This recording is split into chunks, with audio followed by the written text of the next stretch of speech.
Welcome to Too Fond of Books. My name is Janelle, and this is my Victober wrap-up for week 3. I can't believe how fast October has gone, and it has been full of some just fantastic Victorian books. This has been, I would have to say, this has been the best Victober ever. I've read so many Victorian books, and I have loved most of them. And I haven't yet come across one that I didn't like. It's been so great. So let's dive into these books.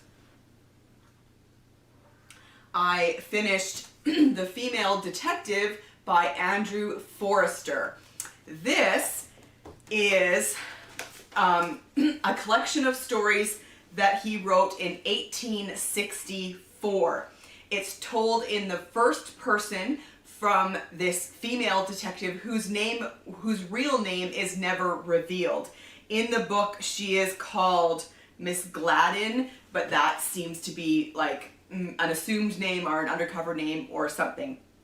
Now, this one was interesting to read because in 1864, I mean, the Criminal Investigation Division of Scotland Yard is still, I would say, still kind of relatively new, and the fact that there's this female detective out there is amazing. And so I thought I would read from the very beginning, the introduction.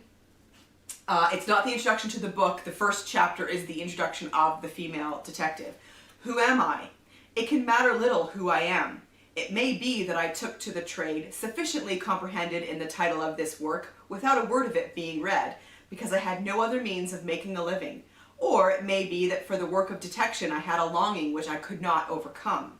It may be that I am a widow working for my children, or I may be an unmarried woman whose only care is herself.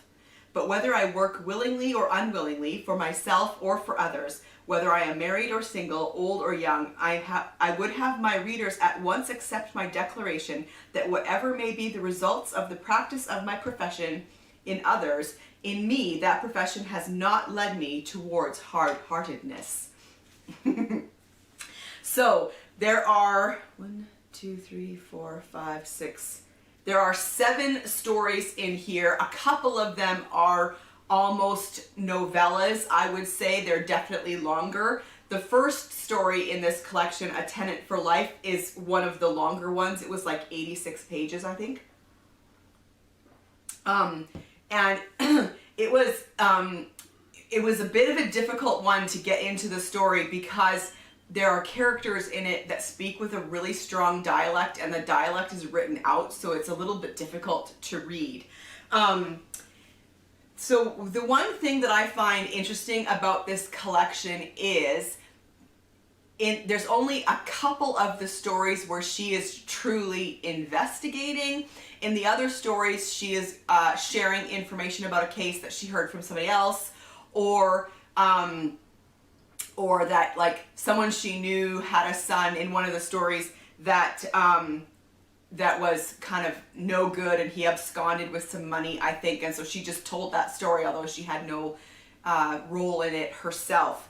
So I thought that was interesting.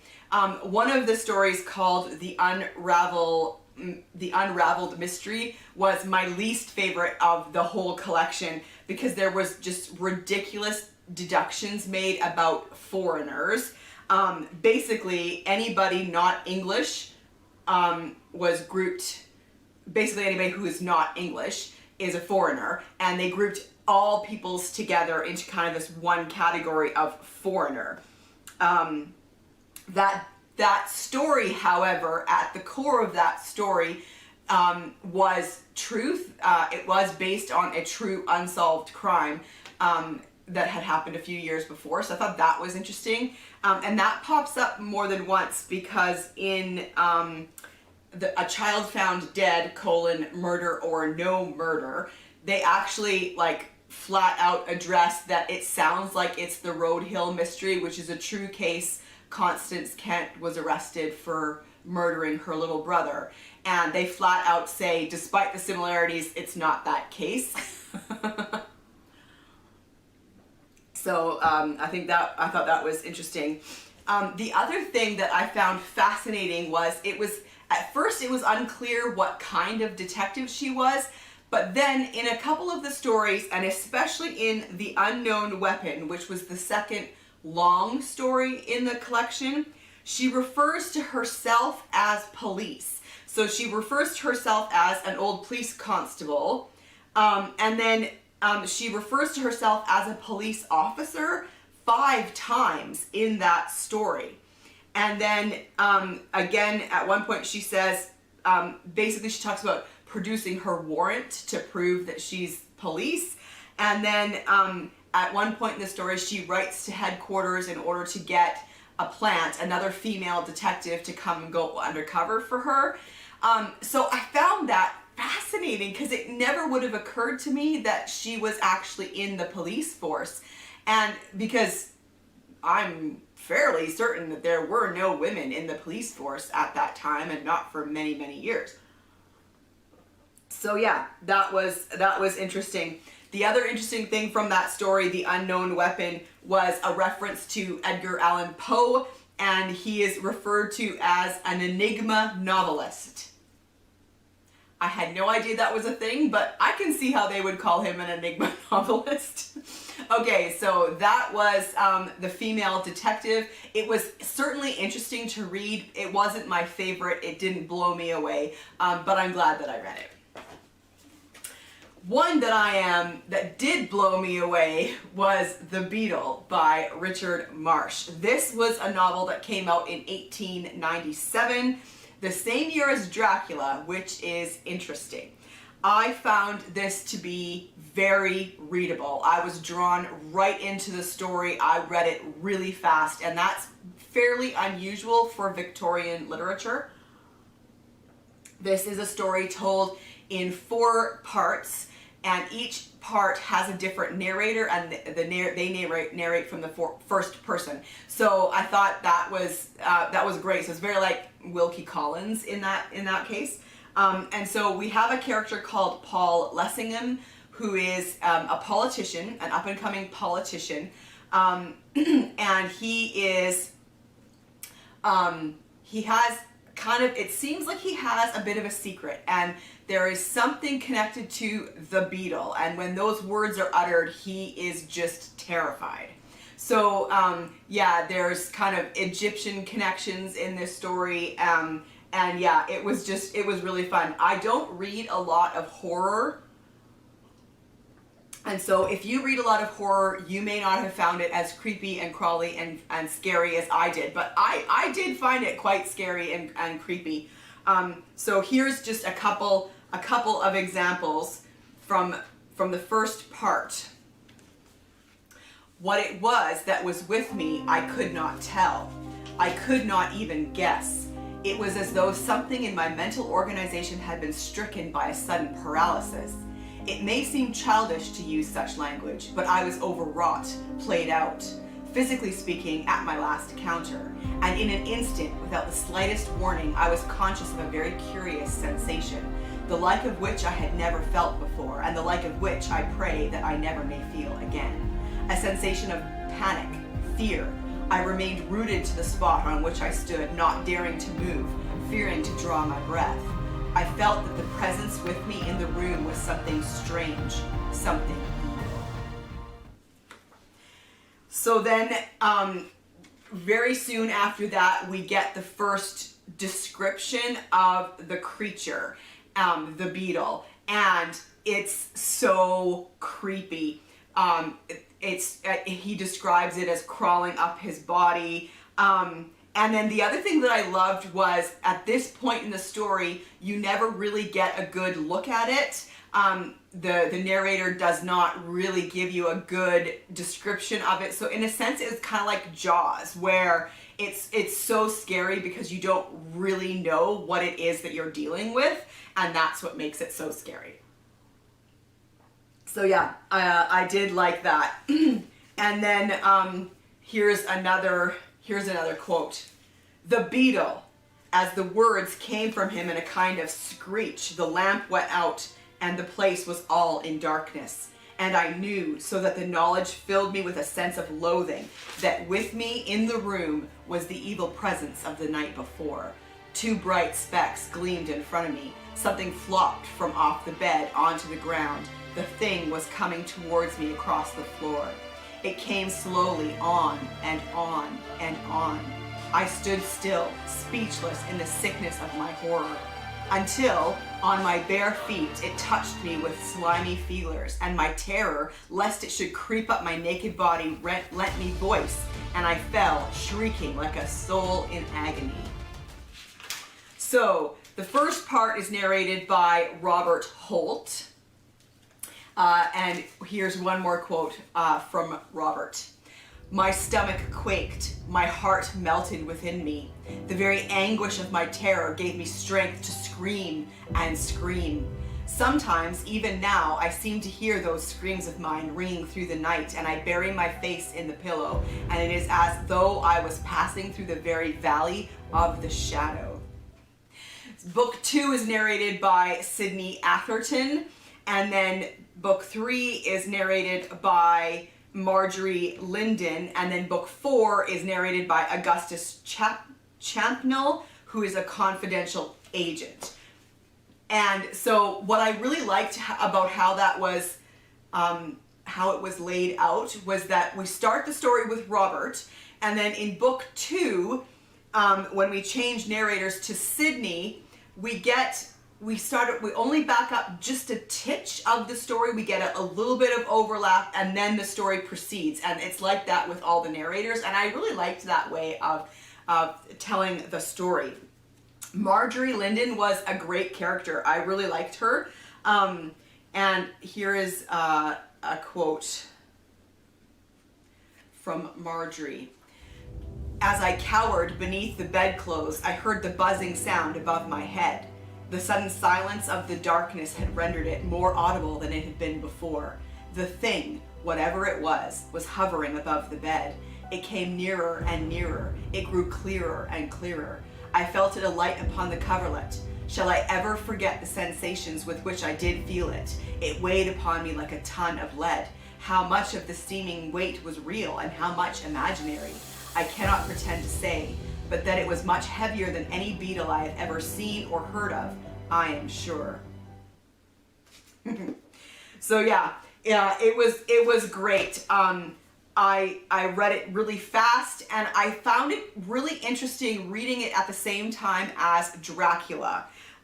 Because I like Dracula. Dracula is a reread for me, so I'm familiar with the story, and yet I read Dracula at a much slower pace than I read the Beetle, which I find really interesting. So there's times when it feels really modern in how it tells the story and its pacing and everything, but I absolutely loved this book, and I discovered that he has a couple books that are detective fiction that I really want to try and find and check out because yeah, I just really enjoyed this one.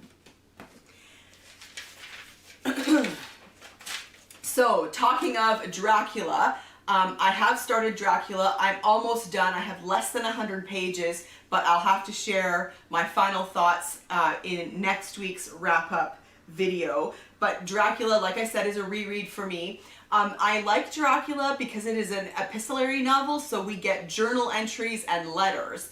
The entire story is told that way, and I really do enjoy that when it's done well, and I feel like it's done well in Dracula, though I am enjoying this reread, and I will talk more about it in next week's video. I have also started, and I'm a good way through Gothic Tales by Elizabeth Gaskell. I have read, wait for it, I have read Disappearances, The Old Nurse's Story, The Squire's Story, The Poor Clare, and The Doom of the Griffiths. And so I have four stories left, so I will talk about this book as a whole in my next week's wrap-up. But The Poor Clare, that one, I thought that one was pretty good. That one was a story about a curse that kind of turns on the person who made the curse, and so that one was really interesting. And then The Doom of the Griffiths, that one was set in Wales, and it's about a family foredoomed. And so in a sense, that it's a family living under a curse and kind of what happens because they have that knowledge of that curse. So yeah, I did enjoy both of those stories. I have also started Wuthering Heights, and I fully expect to have this done in time for the Zoom call on Saturday. This is also a reread for me. I love Wuthering Heights. I love the atmosphere. I love the setting. I just think it's a great story, and so I am really enjoying my reread of it. And then I have also been making my way through The Invention of Murder by Judith Flanders. I marked a couple of spots to talk about it. So she talks about the police and how the Criminal Investigation Division was brought into existence and how that changed how they investigated crime.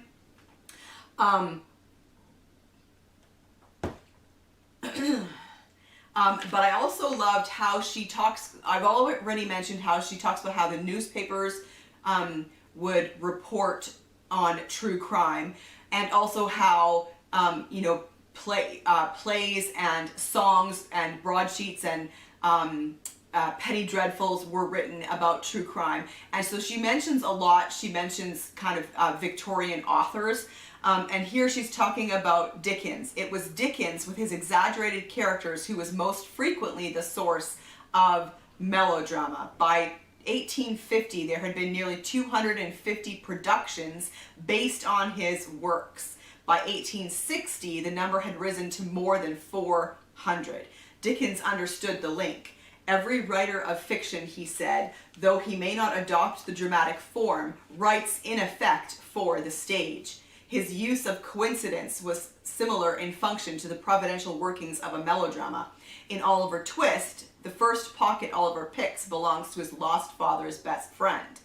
His vocabulary, too, has theatrical elements. Sykes' snarling, "Wolves tear your throats," could be taken from any minor theater stage. And stage devices are woven unspoken into the novels. In Martin Chuzzlewit, Nadgett, the private detective, appears suddenly at the side of the suspected murderer, as if he had that moment come up a trap, that is, a trap door on a stage. Yet at this point, crime on stage and in fiction was still not about detection, but about the control of villainous characters who were marked by their villainy as being outside society. I thought that was really interesting. There was a section, she included some great pictures in here. These are some pictures of Staffordshire porcelain that was created. These are about Maria Martin in the Red Barn, which was a very famous case. And then these here are from theaters created for children about true crime cases. So, or just murderous plots. So there's Oliver Twist is in there, and a couple other stories. So yeah, I thought that was interesting. And then, still in this chapter on policing murder, in Bleak House, which was published 1852 to 53, Dickens created Mr. Bucket, who has been described as the first fictional detective. And then one more. She goes on to talk about some panic that ensued that was, it seems to be the fault of the newspapers, because people were in sheer panic about how many people were being poisoned. And it wasn't true. There was never the amount that people feared, but there just was this massive panic about poisonings. What these widely disseminated stories made it impossible to realize at the time was that at most in the 1840s, 2 cases a year in England and Wales revolved around murder or attempted murder by poison, and that number remained stable for 20 years. These figures were available, but no one, not even the medical legal fraternity, was reading them with an unclouded mind. How could they, given newspapers reporting murder rings operating across the country? Everyone saw the increased number of poison trials. From 1829 to 1838, the Old Bailey held 7, while from 1839 to 1848, there were 23. And from 1849 to 1858, there were 17, before dropping back to 7 in the following decade. But more trials, even more guilty verdicts, did not necessarily mean more poisonings. An increased level of newspaper rumor encouraged more fear. More fear brought more accusations. More accusations saw more trials. So yeah, I'm really enjoying this book. It's been fascinating. So there you have it. That's what I've been reading this past week. Have you read any of these books? Because I would love to chat with you about them in the comment section down below. And I will see you for another video soon. Bye.